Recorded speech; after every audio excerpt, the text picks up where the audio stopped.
Hey, remember Twitter? Twitter was the real-time public conversation platform. Built on short, character-limited tweets, it fostered rapid information sharing, discussions, and community building around shared interests from global news to niche hobbies.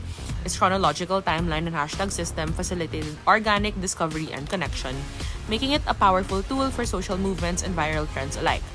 Branch leveraged this for various campaigns, using hashtags to amplify their message, engage directly with customers, and even track campaign performance in real time.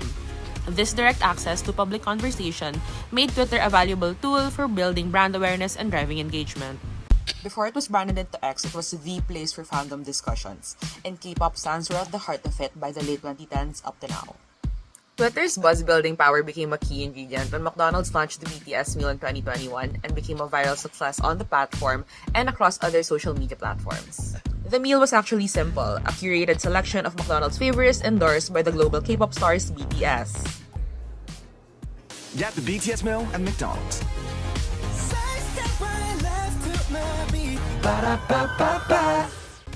But the marketing was anything but simple. The campaign around the BTS meal tapped into the power of BTS Army, or the group's fans, one of the most dedicated and digitally active fan bases in the world. They have Twitter as one of their main platforms to virtually convene and discuss group activities. So when I finally made a Stan account, parang it was my place to scream and to really enjoy the content and dissect their music. Also, just find people who have the same interest, engage in discussion about their art, their music. And then it grew, I think, because I started posting my fan art, started to find people who also interest in BTS as me.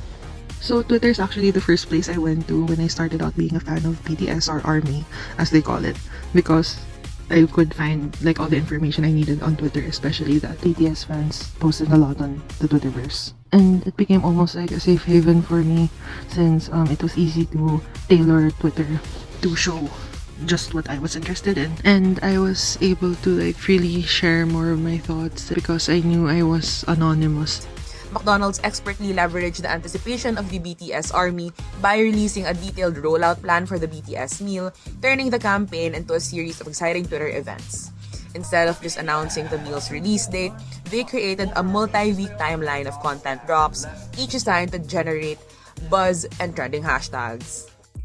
And so Twitter became the central hub for all things the BTS meal, where content around it dominated the digital space.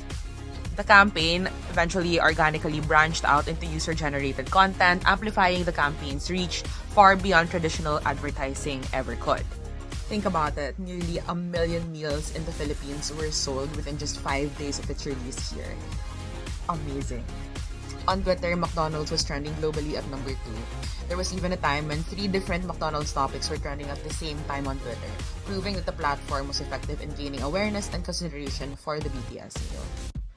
This phenomenon on Twitter at the time can be explained by the network public's theory. At the time, Twitter provided searchability, allowing fans to easily connect and find each other to share worldwide experiences on buying the BTS meal.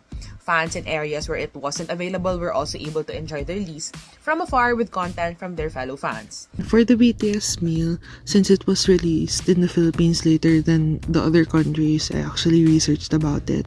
A lot of people were posting it on that time, they would actually explain what the taste was like on Twitter.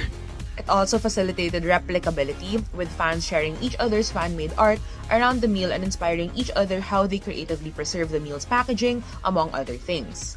And crucially, it blurred the lines between public and private, creating a sense of shared experience and community online throughout the campaign period. And this was important because during the BTS meal's release, we were still under the stages of the COVID pandemic, where lockdown was still in place. The BTS meal wasn't just a top-down marketing effort. It was a collaborative experience between the brand, the artists, and of course their fans. This is a prime example of how brands can leverage the power of online communities to achieve viral success. And McDonald's did this seamlessly by catering to fans specifically on Twitter and speaking their language, making fan response even more palpable for this campaign. So Twitter was known for its chronological timeline and hashtag-driven conversations, but X's algorithm now prioritizes content differently, potentially making it harder for fans to connect organically around shared interests. While fan communities on X still prevails. The platform's ability to unite and amplify their voices in the same way remains uncertain, and whether X can recapture the magic that was once the virality of the BTS meal is an open question. What do you think?